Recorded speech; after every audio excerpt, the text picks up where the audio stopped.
The views expressed on this podcast are ours alone and do not reflect the views of our employers. Evolution of evil. I'd have the sleeping pill mixture already prepared. Person would drink it, fall asleep. That's when they would be strangled. Do you have a boyfriend? No. You never told me your name. Why do you want to know my name? I want to know who I'm looking at.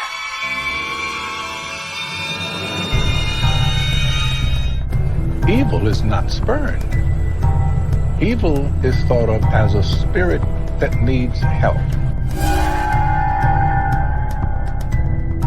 Believe me, if I started murdering people, there'd be none of you left.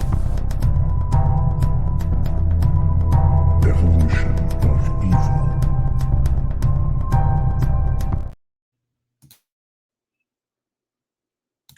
Hello and welcome to the Evolution of Evil. I am one half of the crime-fighting duo. My partner in crime, Justin Yentz, here too. Justin, what do you have on deck for us this week? Well, TJ, we are diving into the most recent Alex Murdaugh case that just finished in South Carolina. Like yesterday morning as we were recording this. Yes. Actually, I think final, what do you call it? Post sentencing actually happened today. So, yeah, the post sentencing, whatever they do, was this afternoon. Yeah. And here's huge. What's great is, you and I, we go ahead a little bit and we plan out what we're going to do. So at least the other person knows. Now, this is completely like my other show, the Filter Free Podcast. We'll get into all that here in a second. But that show, all three of us follow the same page of notes, right? Because we have to know who's going to talk and when. This show, this is going to be the third episode in a row. So pretty much everyone you've done, you're going, I don't even have the notes pulled up. That's why when I do this show, the opening is going to sound different every time because I don't have the notes up because I want to be surprised, just like everyone else. And when you brought this up, the Murdaugh case, I had never heard of it. I knew nothing about it. A short time after that, I saw the pre-release trailer for the Netflix documentary, and I said, okay, must be somewhat notorious. Watched it. Holy Lord, there is a lot to get into. But before we get into there, of course, we are coming to you via the Filter Free Network, home of this show, the Filter Free Podcast, the namesake of the network, the OG, if I may.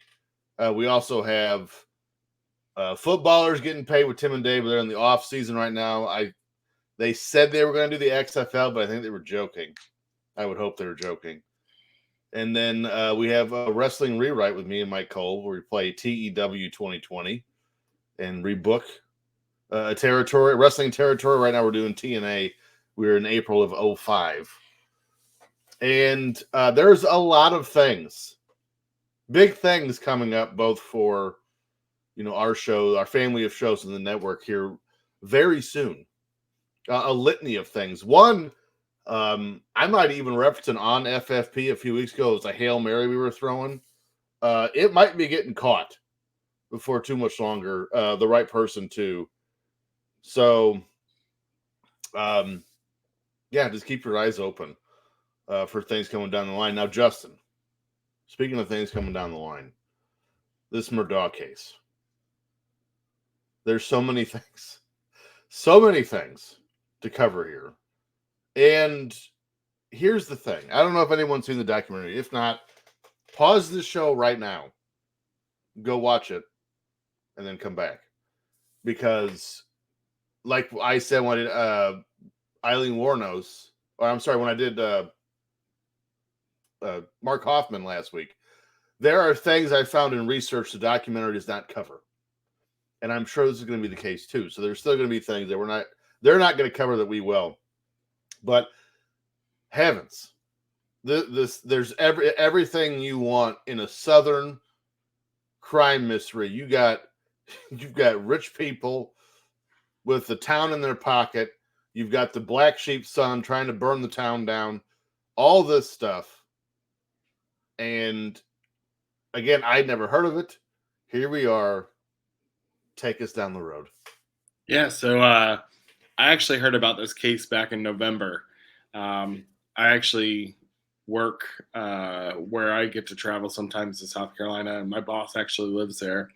He was the one who actually told me about this case, and I had never heard about it. So I actually got interested right then and there, and was actually pretty amazed at what had happened.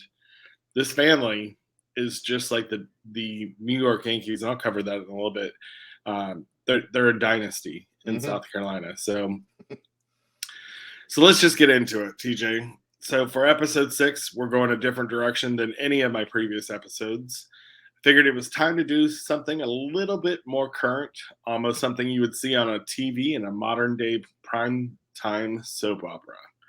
Talking about the Alex Murdaugh case, like we've referenced previously, that just wrapped up in South Carolina. This could have been a two-parter, TJ, as there's a lot to cover, but I really felt that I couldn't give him or his family any more coverage than what they already have. This is filled with greed, mystery, deceit, and stepping outside where we have gone before. The victims to the alleged murderer were closer than we have ever covered here on the Evolution of Evil. It was in his own backyard. Literally. Yep. So the last name of Murdaugh has held significance in South Carolina for at least the past 4 or 5 generations. More specifically, the 14th District, which has covered the following counties: Allendale, Beaufort, Colleton, Hampton, and Jasper. It all started with Randolph Murdaugh Sr. He is the patriarch of the family. He became the solicitor of the 14th District in 1920 and served the community for 20 years. Now, before we continue, I'm not going to assume every one of our listeners knows what a solicitor is. I didn't. Yeah, so let's take some time to dig in and define that term. According to Google, a solicitor in South Carolina is the chief prosecuting attorney within the judicial circuit. Each circuit usually consists of 2 counties or more within the state. So basically, he was the main prosecutor. He held all the power when it came to what cases would be tried in the counties within the 14th District. So, like I said before, think of this family as the New York Yankees of the South Carolina attorneys or prosecutors. We're going to focus specifically on the 4th and 5th generations of this dynasty. Alex Murdaugh, a prominent South Carolina attorney, was recently at the center of a high-profile trial that has captured the attention of people across the United States. The trial, which began in February of 2023, has been closely followed by journalists, legal experts, and members of the public, including us true crime junkies, who are interested in justice and the rule of law. The charges against Alex Murdaugh stem from a complex and sordid series of events that began in 2021 with the death of his wife and son. But if we're really going to be honest, TJ, this family was being plagued with mysterious deaths starting in 2015. Yes. Yep. So let's start. On July 18th, 2015, Stephen Smith, who was 19 at the time, and a friend of Alex's eldest son, Buster, was found dead in Hampton County, South Carolina. His body was found, and originally it was ruled a hit and run, but his family continued to disagree with the ruling and continued to claim that there was foul play. This is Stephen Smith's family now that's claiming foul play. Yep. Now, if you take a moment to watch the Netflix show that we were talking about, they originally allegedly claimed that there were rumors of Buster and Stephen, who was openly out as gay, being a couple, and that Stephen called Buster to help when his vehicle broke down. The theory on the show was that the Murdaughs did not handle the news well and set in motion a plan to take care of the situation because they couldn't have a son of theirs being associated with homosexuality. We may never know the true cause of death of Stephen Smith, but one of the outcomes of this trial getting nationwide attention is that the police are now reopening the case to ensure that they do another look at the case without the Murdaughs being in a powerful position without any influence. Yeah, and this one is interesting too. This one was a nice isn't the right word, but it was a curveball at the end of the documentary. You didn't know it was coming, and it didn't seem related until they got all the way through. And we should not, especially in these times where the state of Iowa is trying to pass a bill banning same-sex marriage. This is South Carolina. This is dead smack Bible Belt. So, and the Murdaughs, according to the documentary, are standard Christian, devout attorneys, upstanding citizens in the community. And yes, this has it been proven yet? No. Can I see it happening? Absolutely. And he wouldn't have hesitated, as we find out later on. So that's something I don't think we should just gloss over like it's not important. This is a very important detail of the case. Again, considering who he is and where it is, South Carolina. And my sister lives in North Carolina. So I'm, yeah. There's places in the Carolinas that are a little different. Yeah. And, this is what you'll see is a pattern of the Murdaughs continuously having some type of input in the case, right? Yes. So they're making sure that they're known, and then not only that, but that they are guiding either the outcome or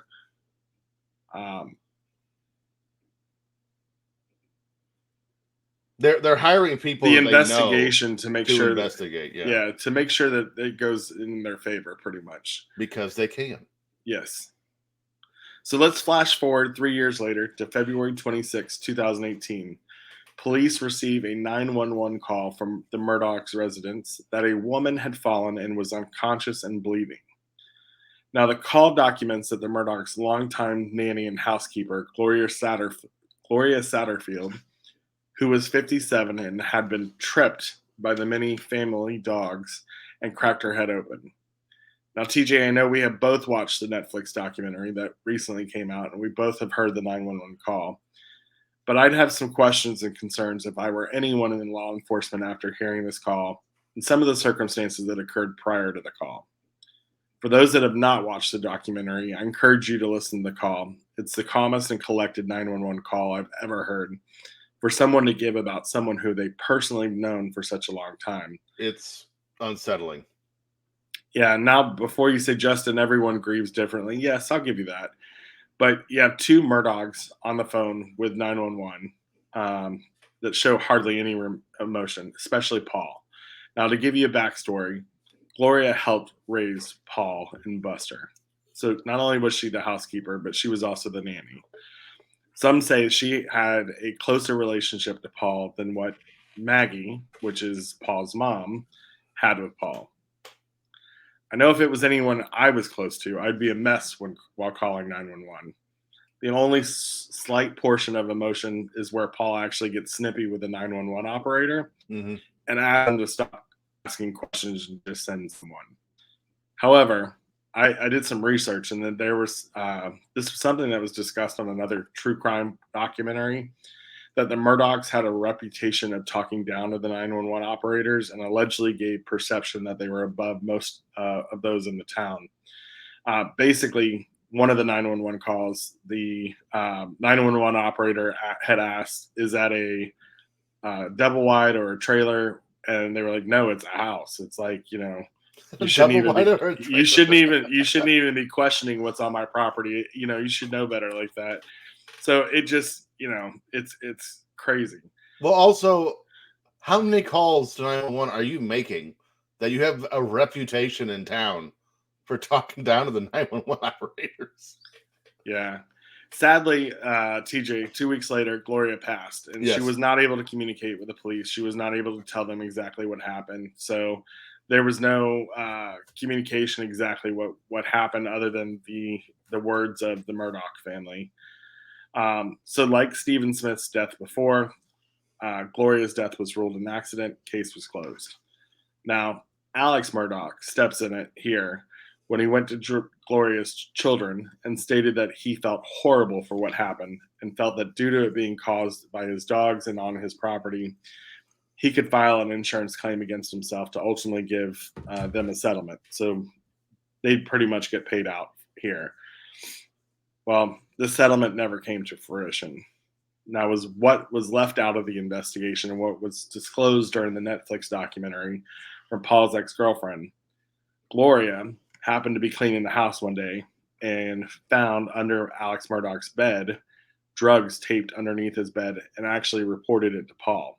Now, the reason she reported it to Paul was because she was uncomfortable reporting it to Alex's wife, Maggie. So it led me to question, was Maggie just not a nice woman? You know, what was it between her and Gloria that she just didn't feel comfortable going to Gloria or to Maggie? So then Paul, and then in turn, told his father he knew about the drug use and urged his father to get clean.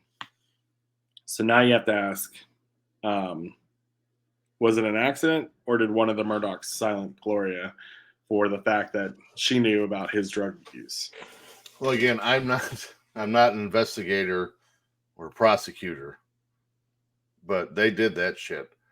And also, as we're gonna go on, it really bewilders the mind. And I can understand how the family name has such a stronghold in the community, right? Because they started what was the soliciting in South Carolina in 1920. So I mean, I get it, right? They're an institution in the town. However, what really just, it shows you how much power and money substitutes decency and personality, because this family is such a large collection of suck in every way. They're assholes. They don't care about anyone else but themselves. They treat people like dirt, and they use people. But everyone is attracted to them because money and power. It's disgusting. And this family almost got away with all this shit because of that. Well, and I almost challenge you, if they're not attracted to them for the money and the power, it's more the fear of not being friends with them, right? Yeah. So what is the cause if you're not in with the in crowd of the Murdaughs, right? And I think that's what we started to see in the Netflix documentary is like, hey, it was almost easier to be friends with them than it was to not be friends with them. Right. And then the repercussions afterwards. So let's flash forward another year. And actually, I didn't even cover this in my notes, so I'm going to go off topic. Oh, yeah, we're right improving. Yeah, I'm improving right here. So I didn't cover it in my notes, but it's probably because I didn't have the exact date. But in the Netflix documentary, they actually show Paul, which is the youngest Murdaugh son, who's often referred to as the black sheep of the family. Mm-hmm. Him and his friends go out driving one night, and he's intoxicated before he's 21, and he flips the truck. And so, they get out of the truck, and everybody's all right. However, they call the Murdaughs, and they also one of the girls calls 911, and basically by the time before 911 can get there, the Murdaughs have already come out there. They've already stripped the truck of all the alcohol cans. They've stripped the truck of all of the guns and made it look like it was just like a leisurely drive, and they accidentally got into an accident. They've asked the kids not to talk about Paul's, drinking or anything else like that, and they've done a great job of covering up the accident. And so that's just one of the ways that they have stepped in it, right? Do you remember that 911 call from the documentary? I don't. So if you want to talk about it, that'd be great. I'm pretty sure it was the one you're talking about right now. And I've never heard of anything like this before, ever. But actually, no, it wasn't. Maybe it wasn't. Anyways, regardless. So it was an audio recording of some kind. It was 911 call or body cam footage, whatever. I can't remember. And it was one of the girls, whoever called 911. And then Ginger lawyer shows up and was like, he actually says to her, "Did you call 911?" And she's like, "Yes, we wrecked a truck into a tree." And he goes, "Why would you do that? Why wouldn't you call me first? By the way, your son's fine. Just so you know, you dick." That's what I mean. Like, this family is the worst, the absolute worst. And he must have been like the Johnny Cochran of South Carolina. Must have been one of the greatest attorneys the state's ever seen. Otherwise, I don't know why anyone would be in the same room with him or this family. They're all awful. Well, they said he was a good manipulator and everything else. So I think he had a good way of making sure that his clients got off with whatever he needed. Or actually, he was a prosecutor, so he was actually making sure that he was taking the cases to court. But like I said, he's when we talk about evil, this family, I covered it towards the end. And I think I hit it right on the nail, but we'll decide that a little bit later. You mentioned that. I hadn't even considered that angle. That you say that he could get his cases or his clients, off scot-free, because I think he was a defense attorney, and maybe that's another thing they're gonna have to look into. Like, did he use his influence to influence? Because he was in with judges too. Yeah, they was brought up in the documentary. A couple judges threw his cases out. So I wonder if, well, not his cases, but his son's cases. But I wonder if, did he use his stature to get favorable endings to try like this? Again, this man is a dirtball, as you will find out as time goes on. Yeah. So let's flash forward. So after the truck accident where he flips it, Paul Murdaugh on February 24th, 2019, who was 19 at the time, and a group of his friends, including his girlfriend Morgan, their friends Anthony Cook with his girlfriend Mallory Beach, and Connor Cook with his girlfriend Miley Outman, decided to go boating for the day and have a good time. So they started off at the Murdaugh compound and then headed out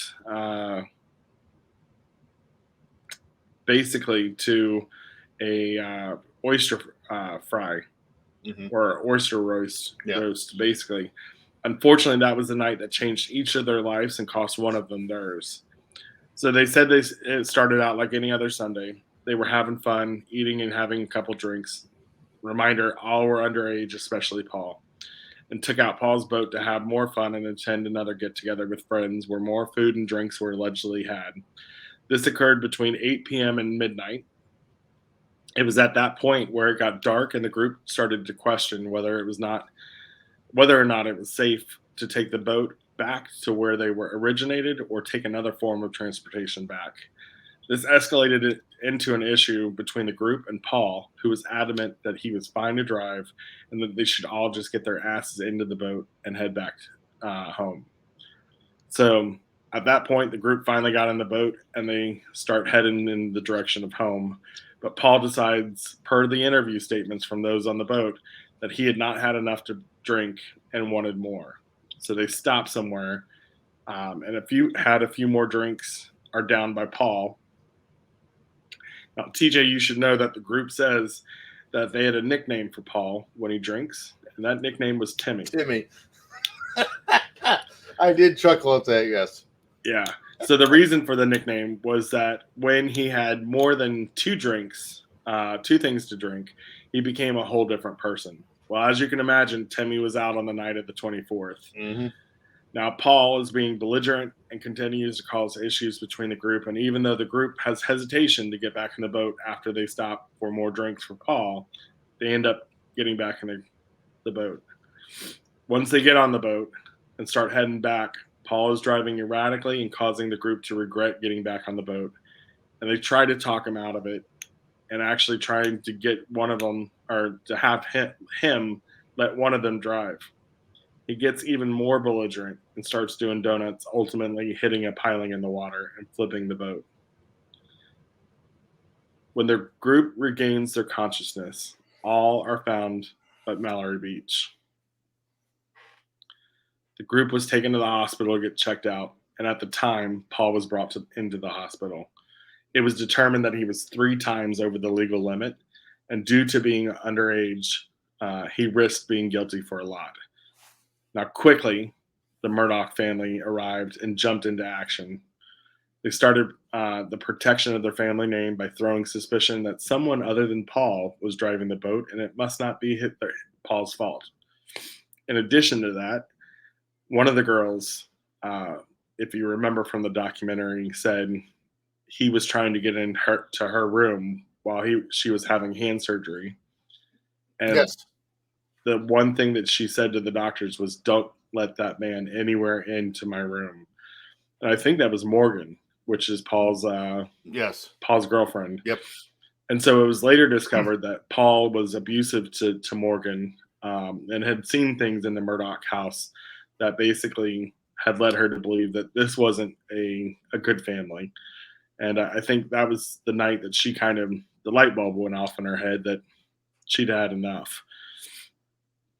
So, in addition to what, they were doing by throwing suspicion that someone other than Paul was driving the boat, they used their power to really navigate the investigation of the events that happened. They weren't allowing anybody into the crime scene where Mallory potentially could be found, other than the Murdaughs and the local law enforcement. Unfortunately, Mallory was not found until 3 weeks later. She was another victim of the Murdaughs. Paul was charged with 3 felony counts in connection with the boating accident and pleaded not guilty. TJ, he would never face trial, and let's discuss why. June 7th, 2021, a 911 call was once again received from the Murdaughs' residence. I'm sorry, Justin. I have to step in. There's a lot to unpack from just the boat accident. And I do think it's important to discuss. So first of all, the first thing that caught my attention when you were covering that was 19 has his own boat. What are we doing? Second of all, if I saw this and what happened to these people is nothing short of heartbreaking, right? Their lives are forever altered and worsened after this night. But the one thing that really this part of it sticks with me, because when I was 19, I was a drunk. 100%. Absolutely. And we used to do stuff like this. And I'm just going to tell you now, if you're listening to this and your friend is drunk and you've tried getting an Uber or a Lyft or whatever the case is, or get a designated driver, whatever, and they refused to hand the keys over and drive, they're going to drive themselves. If there's nothing you can do, do not ever feel obligated to get in the car with him. Because the one thing his friend said was, I'm not going to let him go alone. Let him go alone. Let him go. Because, I mean, if you don't want to do that even, you can call the cops before they even leave wherever you're leaving. And essentially they can be waiting for them. Do not feel obligated to go with them, because then again, now you're ruining multiple lives as opposed to just one, and that sounds terrible, but again, it's math, and you've literally done everything you can, and he's just hell-bent on doing this. On the boat ride itself, not only was he doing donuts, he left the helm several times to yell at his girlfriend and slapped her once. Let's sprinkle that in also. And then they wreck, and also you said he hit a piling. If you're not aware what that is, essentially it's a foundation for a bridge that he hit. And you heard the 911 call in the documentary, and one of the passengers is yelling at, he called him Bo, which I thought was weird, because there wasn't a Bo on the boat. I wonder if that's what that is called, like Paul, one of Paul's nickname. I don't know. But he's yelling at Paul because Paul is looking at him smiling. And mind you, this is Mallory's boyfriend who's about to kill him. And I can't blame him. And like you said, Within minutes, Murdaughs are at the scene. Murdaughs are at the hospital, trying to get into these kids' rooms while they're having surgery. And you even said that they tried to imply that someone else was driving the boat. They flat out said this guy was driving the boat. And then they went to his hospital room and told him to take the fall. Are you kidding me? Again, I don't know how hurt that kid was. But again, at 19, if all of this happened to me and one of my best friends just died and the rest of us in the hospital recovering from a boat accident that didn't need to happen, and now this guy's dad's like, hey, we're going to say you drove and you're going to take the fall. You're going to need one more hospital room. Because this man's about to get his ass beaten. So, but again, it's just another example, and there's still several more to go of just the sleazy. We will always rise above, no matter who it hurts in the meantime, mentality of the Murdaughs. I told you I was going to have a hard time being quiet in this episode. This one irritated me a lot. This part especially. Because here's the thing. When you're in high school, we all know this kid. Everyone knew this kid. No matter what happens, no matter what he does, he gets out of it every time. And yeah, so wanted to get all I wanted to clear up the boat accident, and now I think I'm emotionally ready to move on to the next thing, because this was a rough one, much rougher for a case I didn't hear about 3 weeks ago. This was tough. Like, this was a tough one to watch. Yeah, and this is where the rubber meets the road right here, TJ. So on June 7th, 2021, a 911 call was once again received from the Murdaugh residence, right? So this time it's being Alex Murdaugh that's actually calling in roughly at 10:06 p.m. In the call, Alex can be heard verbally upset, saying he had just returned home to find his wife Maggie and their son Paul shot. During the 911 call, it was determined that both Maggie and Paul were not conscious or breathing. This was a hard call to hear. We are going to play this call. TJ, I'm going to ask that you play it. Okay, here we go. 911, where's your emergency? This is Alex Murdaugh at 4147 Moselle Road. I need the police to answer immediately. My wife and child just shot badly. Okay, you said 4147 Moselle Road in Allison? Sir?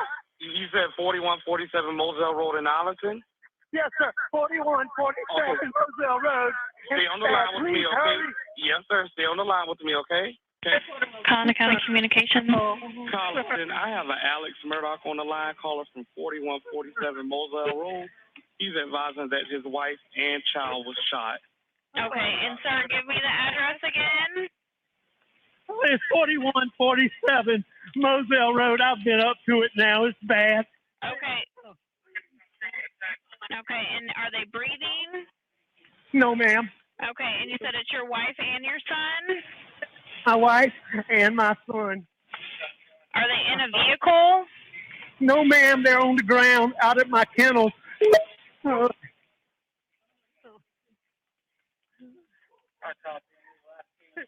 Okay, and did you see anyone? Okay, is he breathing at all? No. Is she? Okay, do you see anything? Do you see anyone in the area? No, ma'am. No, ma'am. What color is your house on the outside?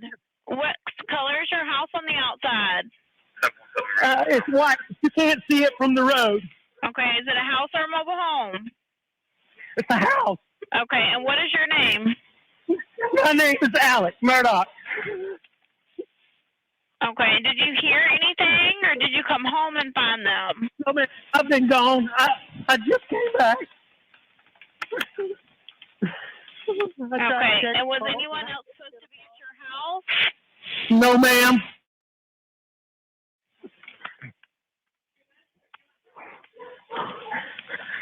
Please hurry. We're getting somebody out there to you. Okay, what is her name?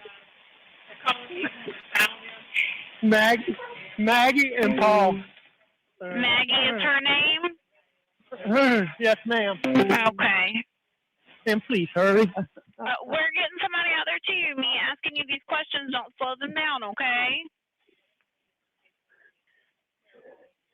And you sure they're not breathing? Is he moving at all, your son? I know you said that she was shot, but what about your son? Nobody's. They're not. Neither one of them's moving.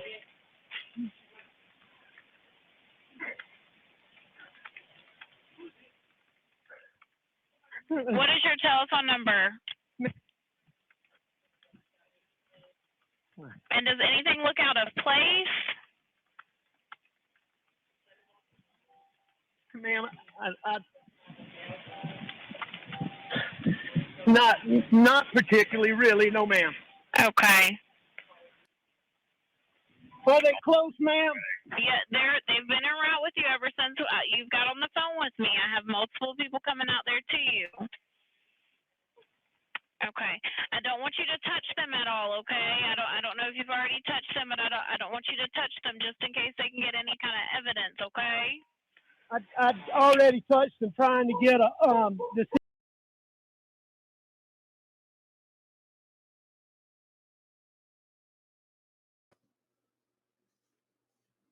Yeah, so that's the 911 call.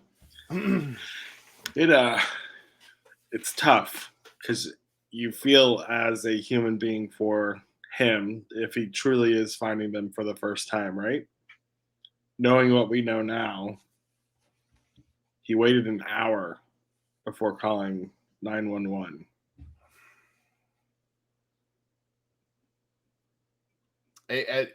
Here's the thing. I think that's more upsetting than anything else.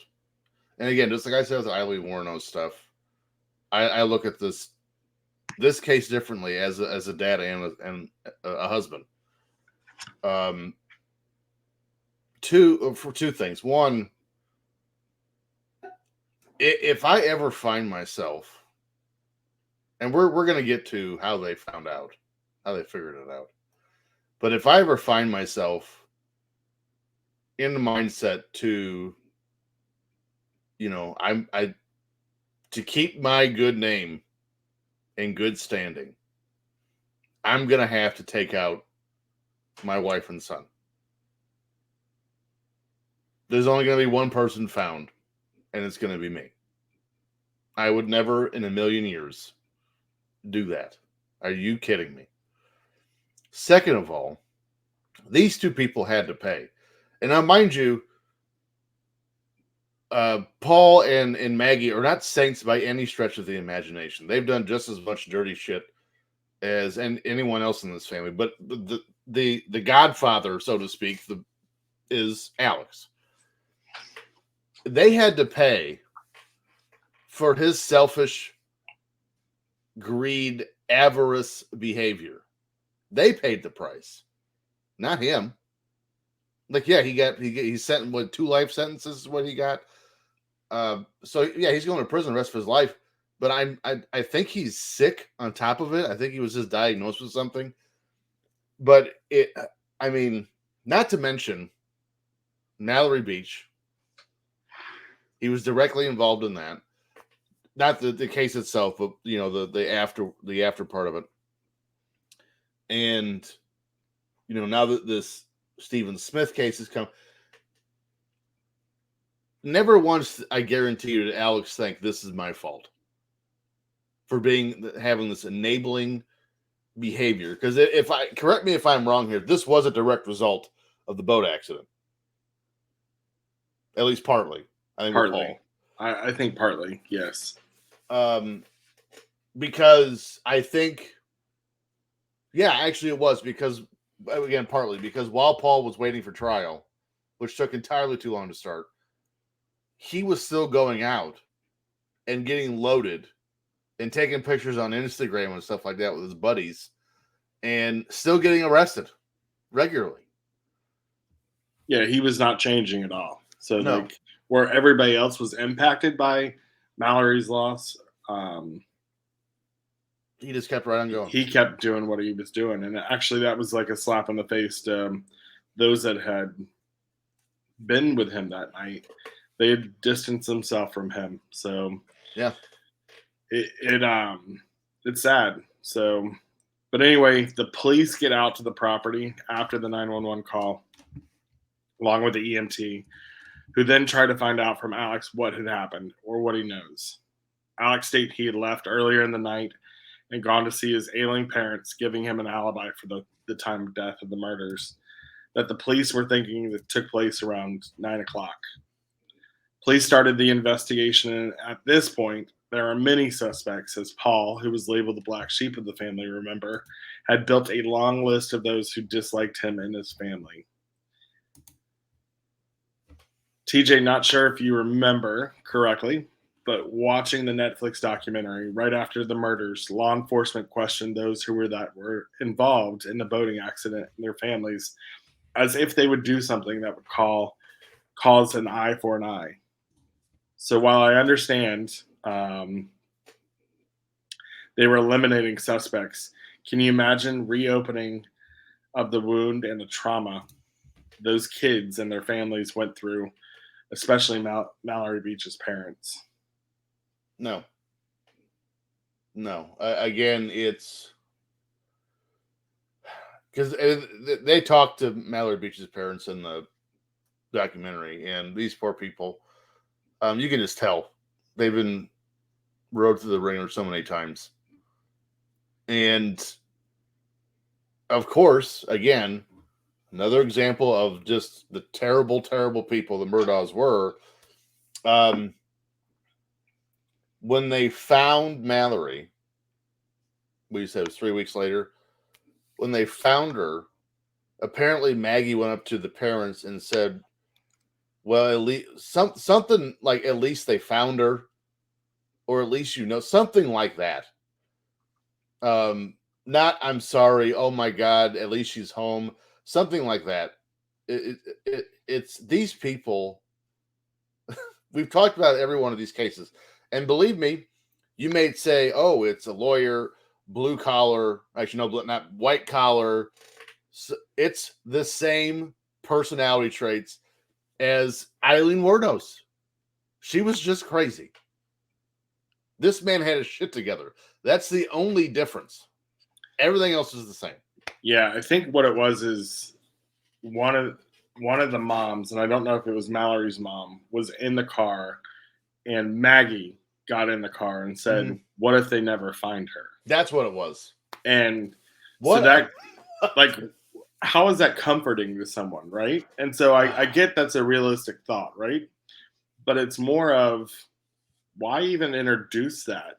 Like, it should be, we're going to find her, we're going to bring your baby home. Right. We're going to do everything that we can to make sure that this situation's right. If I have to swim that lake myself. Exactly. I'm going to make sure this is right. My son was an asshole. We're going to make sure that this is taken care of.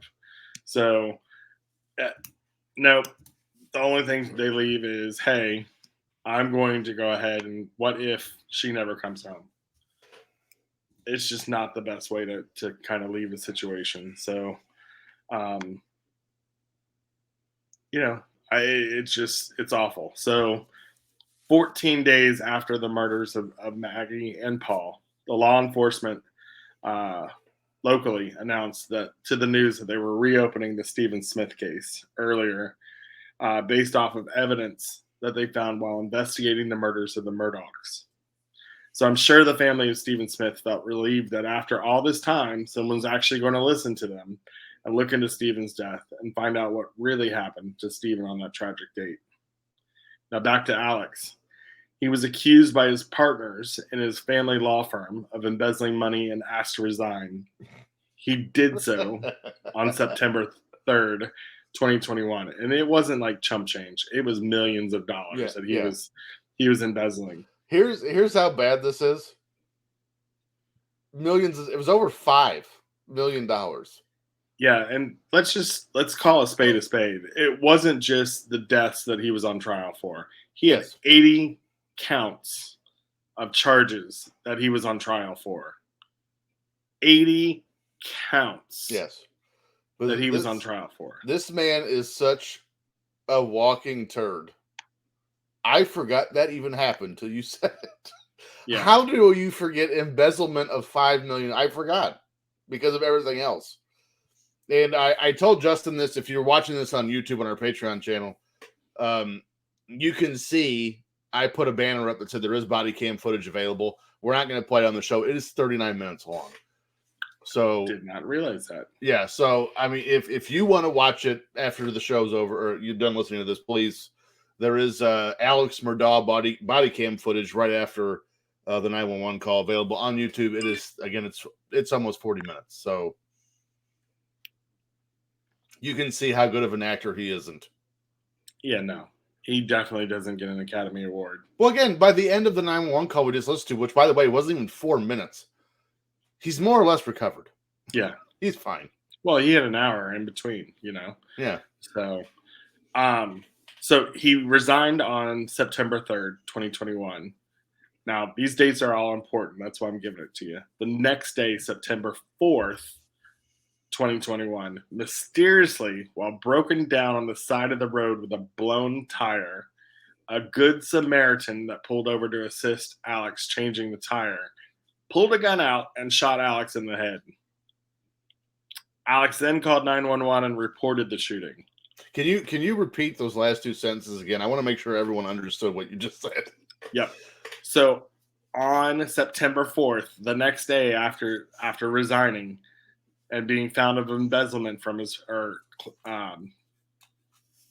pretty much accused of embezzlement by his partners, he is on the side of the road with a broke down car. This is Alex Murdaugh. This is Alex Murdaugh. Yeah.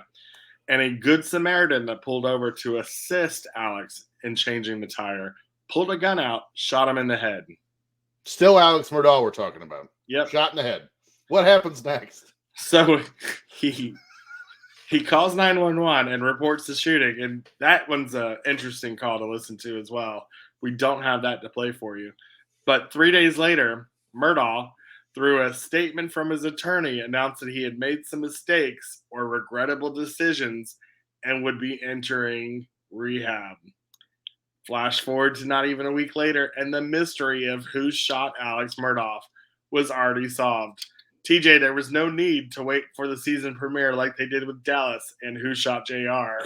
Nice. Murdaugh could feel that the walls were closing in on him and needed to start coming clean with stuff. He admitted to law enforcement that he had hired a previous business associate, Curtis Edward Smith, to shoot and kill him so that Buster, his only living heir, would inherit some money. Only his plan backfired, and basically Smith didn't get the job done correctly. So Smith didn't get the job done, and Murdaugh looked even more guilty now than what he previously did. What I found funny is that Smith claims it wasn't him that shot Murdaugh, and his only way to defend himself is that if it was truly him that shot Murdaugh or was hired, he wouldn't have missed and he wouldn't have messed up the job. That was a fun. I don't remember who did that interview. I think it was like a local news station, and that is the best response to an accusation of murder or attempted murder I've ever heard. Sir, did you try to kill Alex Murdaugh? And he goes, "It wasn't me." And she goes, How can we be certain that it wasn't you? He goes, "Because if it was me, he'd be dead." Yeah. And it was, not that I would never take someone's life. I would never shoot someone or do something like that. I'm not a killer for hire. None of that. It was just, I would not have missed, or he would have already been dead. Well, and I don't know if we covered this, and you might have, and I just didn't catch it the first time. This man, allegedly he hired to kill him, is a drug dealer.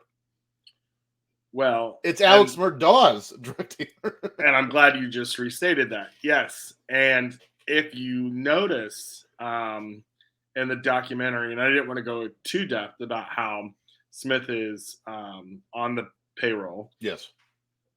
But basically, he's been on the payroll for years. And not only is it the drug deals, but it's several different things that he's been paid for, and it's usually kept underneath the um, paid under the table. Well, it's the Bank Secrecy Act. Basically, the SAR that needs to be filed is under $10,000, right? Mm-hmm. And he would specifically keep it under that amount. There were a couple that were large amounts, specifically around the time of both Paul and Maggie's murder. So the call came into claim of, okay, was he involved in that murder as well? They can't prove it yet, but there were some testimony going, was there someone else that was there? They were shot with two different guns, a rifle and a shotgun. Yep. So that's where some of the questions go. I didn't want to get it too far into that because that just goes down a different rabbit hole, right? If this causes more information to come out, we may do another episode on this one. But there is one more thing. You just said it. You covered it just now. The payments under $10,000 thing, because that does get flagged by the IRS. It's banks. The Bank Secrecy Act. Yes. And again, I said this guy is literally just like everyone else that we've covered so far. He's just wearing a tie. That's the only difference. To the point. When I did Mark Hoffman last week, one of the ways that, and I didn't bring this up in the show, and I really should have, because I laughed when I saw it in the documentary, because how dumb. So when Mark Hoffman bought the press to forge Oath of a Free Man, then remember he was trying to sell for $1.5 million when he got caught. He paid cash, but he was short. So he wrote a check under a pseudonym, the same initials. Don't do that. And the check was for $2.97. It was a several $1,000 purchase. Cash, wrote a check for less than $3, and they trace it back to him. I know not to do that. You dummy. Like what? But it's the same thing with the $10,000 thing. It's the same thing. But you're also not evil. You're not thinking like a criminal. Correct. And you're not trying to get away with stuff. So that's the difference. That's what you think. Yeah, well, I'll be covering you on the next episode, I think. I know a lot of pig farmers up here in Indiana. Well, you learned from episode number 1, obviously. That's true.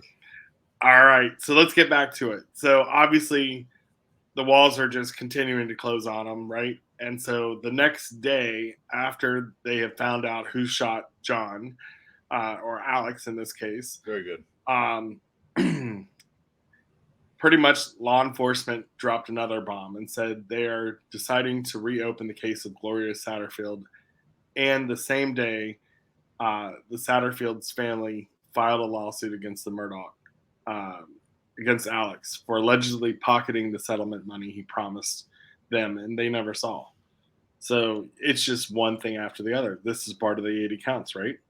So if that wasn't bad enough, September 16th, 2021, law enforcement arrested Murdaugh and charged him with the attempted suicide along with a fraud and conspiracy.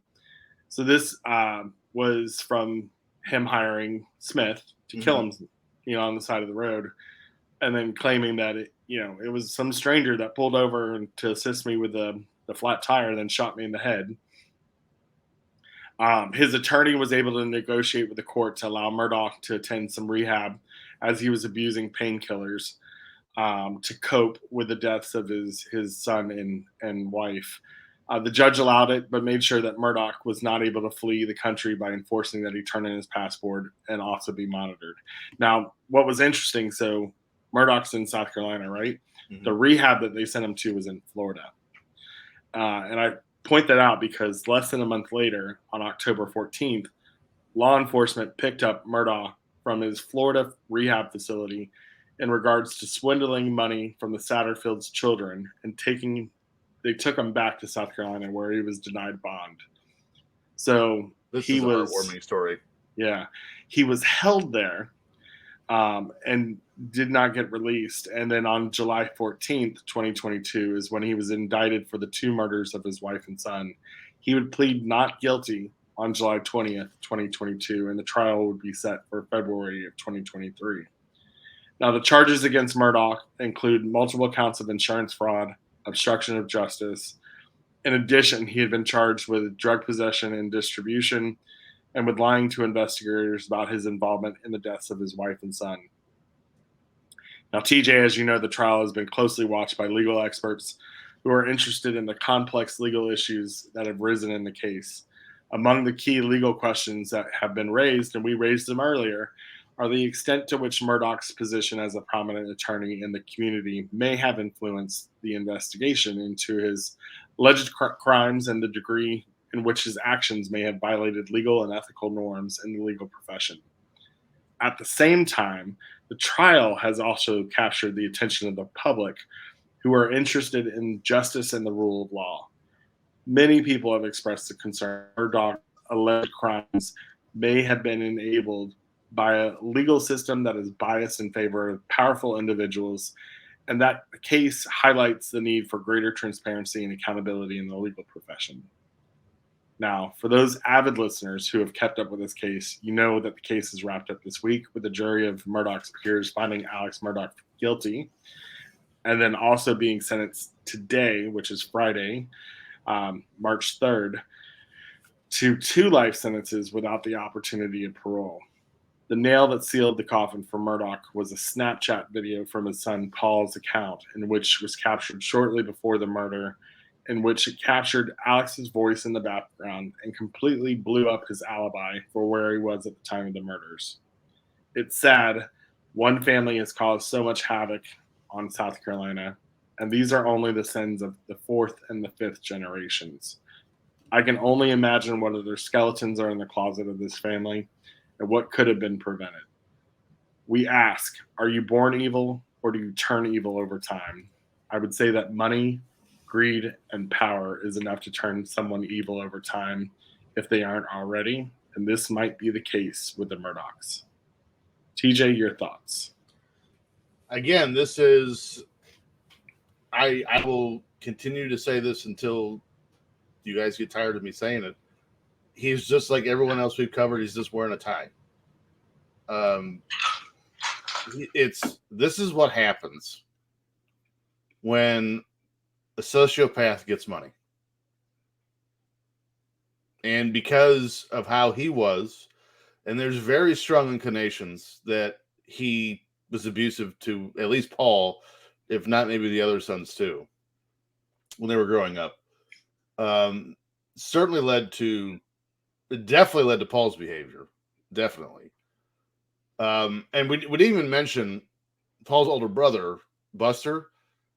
When he was he was an attorney in South Carolina, he was getting ready to be the next generation of Murdaugh's law in South Carolina, when he got busted for plagiarism for his college papers. So, I mean, this might be the first case that we've done. Like, you know what? It might be genetic because Paul hadn't intentionally killed someone yet, but he was on the road, definitely. You could tell this kid did not have a conscience. And it's not something you develop over time.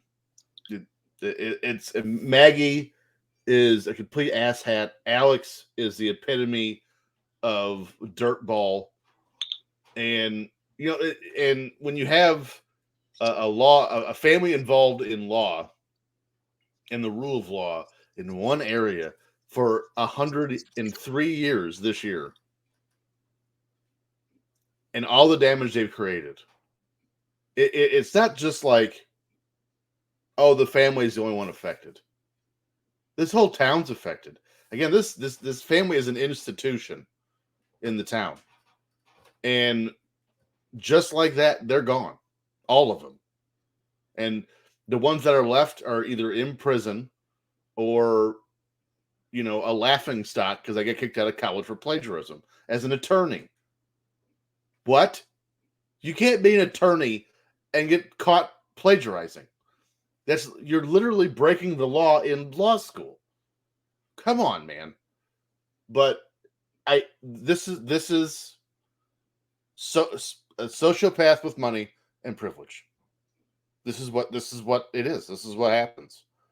And the sad part is there's still 2 more trials set for this year, which is the civil lawsuit for the Mallory Beach family, and I believe Gloria's lawsuits this year too. Unfortunately, I don't know how much they're going to get. Well, and it all depends also on what else develops with the Stephen Smith case. Yeah. So it could be a third. And to be honest with you, I think all 3 families deserve something. Don't know what they'll get, especially if he was embezzling that money, and that money's got to go back. Yeah. So that's another thing is like, well, you get all the money from embezzling. That's not how that works. Yeah. The law firm will get that back. But I mean, again, it doesn't happen very often. But this is one of the few documentaries that I watched. I was upset at the end of it because, my sister, who she has taken an interest in the show, and we might have to have her pop in one time, maybe just explain some law stuff to us. But she's, without naming names, which I can't because I don't know who they are anyway. But I mean, she has experienced big arm lawyers like this in North Carolina. This isn't new. This isn't an isolated incident. This is everywhere. There's a handful of attorneys up here where I live in LaPorte, Indiana, population of 38,000 people we know not to mess with. This is everywhere. Again, what makes this so maddening is this whole scenario that played out. I don't care where you live. This family. They're there. Maybe not to this degree, but they exist. And I just want to point out, it's not in just the law profession, right? Right. There are bad families, bad people in every profession. Yes. Right. And so it really can be something that we look at and say, you probably notice some red flags in this family that you may notice in someone else. Right. Mm-hmm. So the one thing I just wanted to kind of push through for this is, so we have a little over an hour to talk to you each week, right? And so we try to put as much as we can in that episode. And so I encourage you to look back. And the trial started on January 25th, 2023. It ended, the closing arguments were ended yesterday, March 2nd, 2023. So a little over a month. There's definitely good clips on YouTube and other stations for you to look at if you're interested in the story. It's definitely current, so it's not like you're going to have to scramble to find stuff. But like I said, we try to give you the best of each episode and try to keep it within an hour. So let us know your thoughts if you want us to do multiple episodes where we do first part or second part. That's something that we are willing to do. It's coming. I can guarantee you it's coming. Yeah. I don't know what it's going to be yet, but it's coming. Yeah. And, we are open to special guests. We've already talked to one of our listeners and invited her to join us for one episode. So, and my sister down there in North Kakalaki. Yes. So TJ, let's fast forward to next Saturday. What can they be anticipating for a recap for season 1, episode 7? I really need to stop doing this because this will be my 4th episode, and this will be the second one that is Indiana based. And I should probably stop doing that for several reasons. One of which, I don't want people to think Indiana is just the home of sociopaths, which I mean, maybe.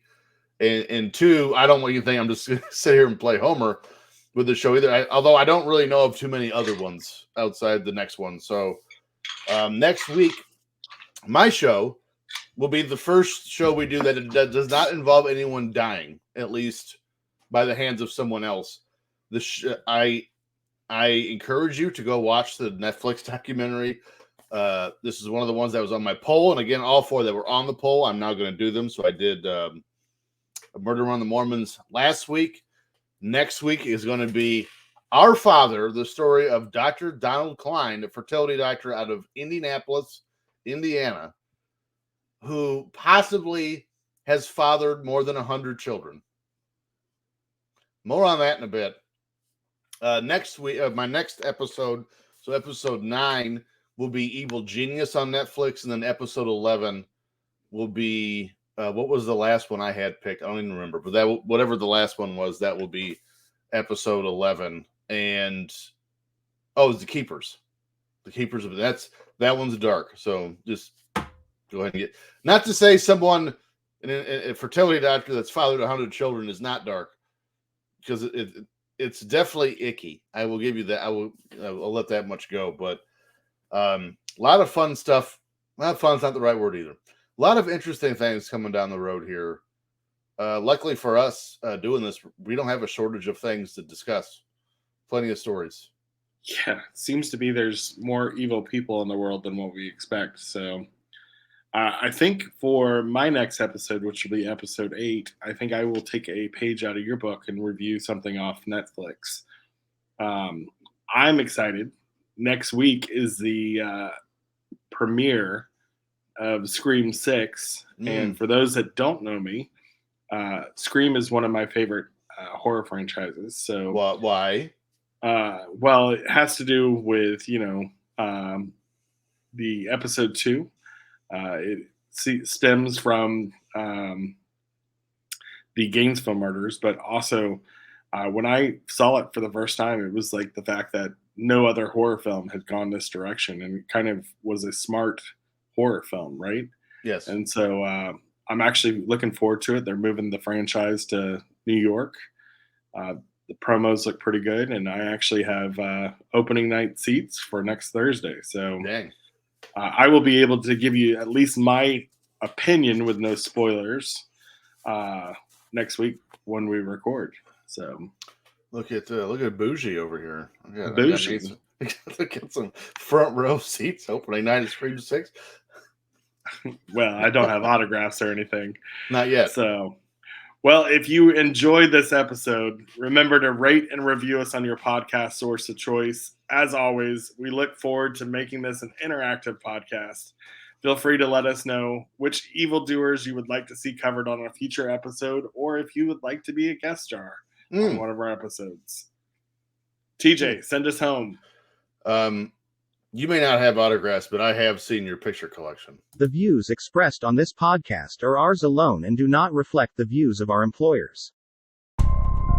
Evolution of evil. I'd have the sleeping pill mixture already prepared. Person would drink it, fall asleep. That's when they would be strangled. Do you have a boyfriend? No. You never told me your name. Why do you want to know my name? I want to know who I'm looking